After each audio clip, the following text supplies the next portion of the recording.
ಕಠಿಣ ದಿನಗಳಲ್ಲಿ ಒಂದು ಕಠಿಣ ನಿರ್ಧಾರ ತೆಗೆದುಕೊಳ್ಬೇಕಾಗ್ತದೆ ಅನ್ನೋದಕ್ಕೆ ಒಬ್ಬರು ಉದಾಹರಣೆಯಾಗಿ ನಮ್ಮ ಜೊತೆಗಿದ್ದಾರೆ.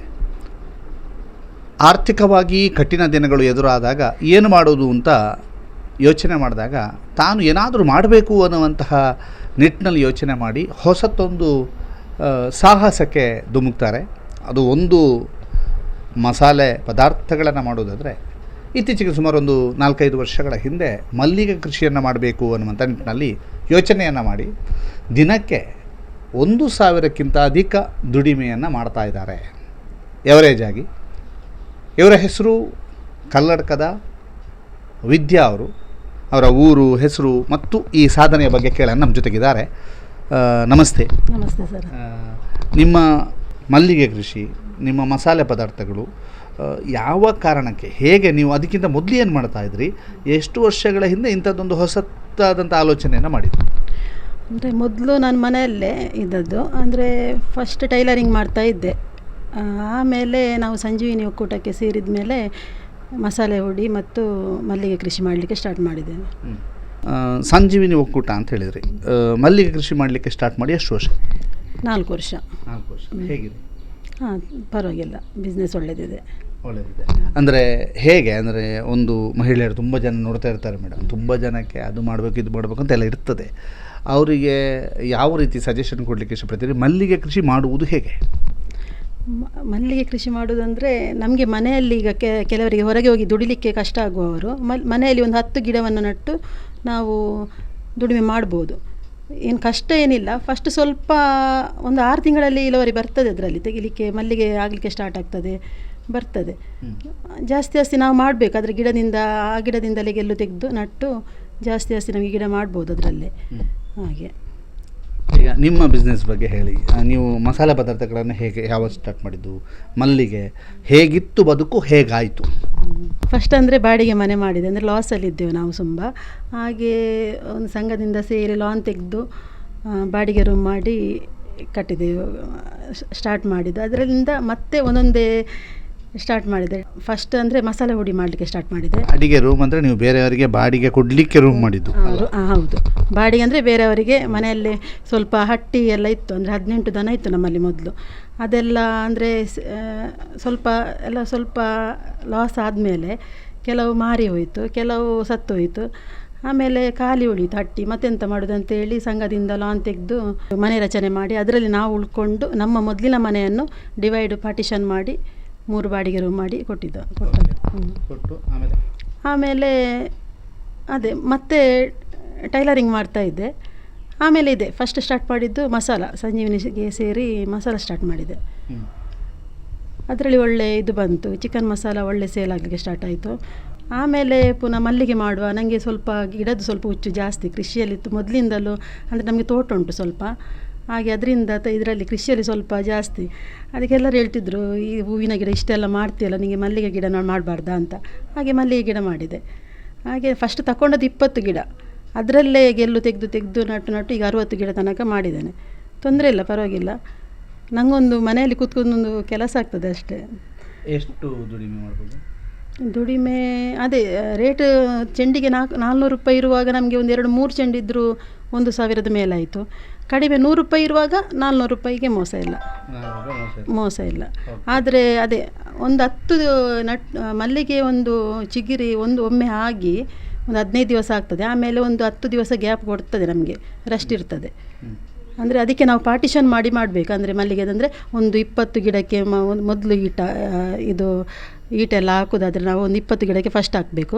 ಆಮೇಲೆ 20 ಗಿಡಕ್ಕೆ ಮತ್ತೆ ಹಾಕಬೇಕು. ಆಗ ನಮಗೆ ಮಲ್ಲಿಗೆ ಕಡಿಮೆ ಅಂತ ಇರುವುದಿಲ್ಲ, ಎನಿ ಟೈಮ್ ಇರ್ತದೆ. ಸೀಸನಲ್ಲಿ ನಮಗೆ ಮಲ್ಲಿಗೆ ಬೇಕಾದರೆ ಎನಿ ಟೈಮ್ ಮಲ್ಲಿಗೆ ಬೇಕಾದರೆ ಅದನ್ನು ಪಾರ್ಟಿಷನ್ ಮಾಡಿ ಅದಕ್ಕೆ ಇದೆಲ್ಲ ಹಾಕಬೇಕು, ಗೊಬ್ಬರ ಎಲ್ಲ. ಈಗ ಮಲ್ಲಿಗೆ ಕೃಷಿ ಅದರ ಜೊತೆಗೆ ಇದು ಎಷ್ಟು ಬ್ಯುಸಿ ಇರ್ತೀರಿ? ಬ್ಯುಸಿ ಅಂತ ಹೇಳೋದಂತ ಇಡೀ ದಿವಸ ಬ್ಯುಸಿ. ಅಂದರೆ ಇದಕ್ಕೆ ಬಂದರೆ ಅದು ಅಲ್ಲಿ ಸ್ವಲ್ಪ ಬಾಕಿ ಆಗ್ತದೆ. ಅದನ್ನು ಸಹ ಮಾಡ್ತೇನೆ, ಮೇಂಟೈನ್ ಮಾಡ್ತಾ ಹೋಗ್ತೇನೆ. ಅದು ಸಹ ಕೇಳಿದವರಿಗೆಲ್ಲ ರೆಡಿ ಮಾಡಿ ಕೊಡ್ತೇನೆ. ಆದರೆ ನಾನು ಮಾರ್ಕೆಟಿಂಗ್ ಮಾಡೋದು, ಹೊರಗೆ ಅಂಗಡಿಗೆಲ್ಲ ಕೊಡೋದು ಕಡಿಮೆ.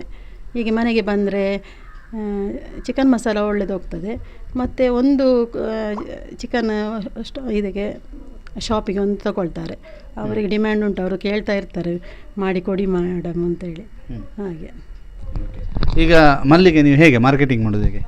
ಮಾರ್ಕೆಟಿಂಗ್ ನಮ್ಮದು ಮನೆಯಲ್ಲಿ ತುಂಬ ಹತ್ತಿರ ತುಂಬ ಮನೆ ಇರೋದರಿಂದ ತುಂಬ ಮಂದಿ ಮನೆಯಲ್ಲೇ ಬಂದು ತಗೊಳ್ತಾರೆ. ಅಂದರೆ ಕೇಳಿರ್ತಾರೆ ನಮಗೆ ಇವತ್ತು ಮಲ್ಲಿಗೆ ಬೇಕು ಅಂತೇಳಿ, ಹಾಗೆ ಕೊಡ್ತೇನೆ. ಮತ್ತು ಉಳಿದ್ರೆ ಶಾಪಿಗೆ ಹಾಕ್ತೇನೆ. ಶಾಪಿಗೆ ಹಾಂ. ಓಕೆ. ಈಗ ಶಾಪಲ್ಲಿ ಕೂಡ ಒಳ್ಳೆ ರೇಟ್ ಸಿಗ್ತದೆ. ನಮ್ಮ ಆ್ಯಪಲ್ಲಿ ಹೇಗೆ ರೇಟ್ ಬರ್ತದೆ ಅದೇ ಇದು ರೇಟ್ ಕೊಡ್ತಾರೆ ನಮಗೆ. ಕುಟುಂಬ ಯಾರ್ಯಾರು ಇರೋದು ಮತ್ತು ಹೇಗೆ ಸಪೋರ್ಟ್ ಮಾಡ್ತಾರೆ? 2 ಮಕ್ಕಳು, ಗಂಡ, ನಾನು 4 ಮಂದಿ ಇದ್ದೆ. ಒಳ್ಳೆ ಸಪೋರ್ಟ್ ಮಾಡ್ತಾರೆ. 2 ಮಕ್ಕಳಿದ್ದಾರೆ. ಹಾಗೆ ಹಸ್ಬೆಂಡ್ ಹೆಸರು ಗುಣಕಾರ ಅಂತೇಳಿ. ಮಕ್ಕಳದ್ದು ಒಂದು ಆದಿತ್ಯ, ಒಬ್ಬಂದು ಗಗನ್ದೀಪ್. ಓಕೆ. ಹೇಗೆ ನಿಮ್ಮ ಮಲ್ಲಿಗೆ ಕೃಷಿ ಹೇಗೆ ಸಪೋರ್ಟ್ ಮಾಡ್ತಾರೆ? ಹಾಂ, ತೊಂದರೆ ಇಲ್ಲ, ಮಾಡ್ತಾರೆ. ಗಂಡ ನಾನು ಒಬ್ಬಳೇ ಕೊಯ್ತಿದ್ರೆ ಬಂದು ಕೊಯ್ದು ಕೊಡ್ತಾರೆ.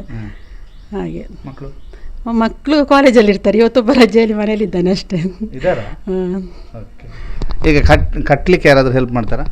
ಇಲ್ಲ, ನಾನು ಇದು ಒಬ್ಬರು ಬರ್ತಾರೆ ಮನೆ ಪಕ್ಕದವರು. ತುಂಬ ಮಲ್ಲಿಗಿದ್ದರೆ ನನಗೆ ಕೊಯ್ದು ಕೊಡಲಿಕ್ಕೆ ಆಗ್ತದೆ ಅವರಿಗೆ.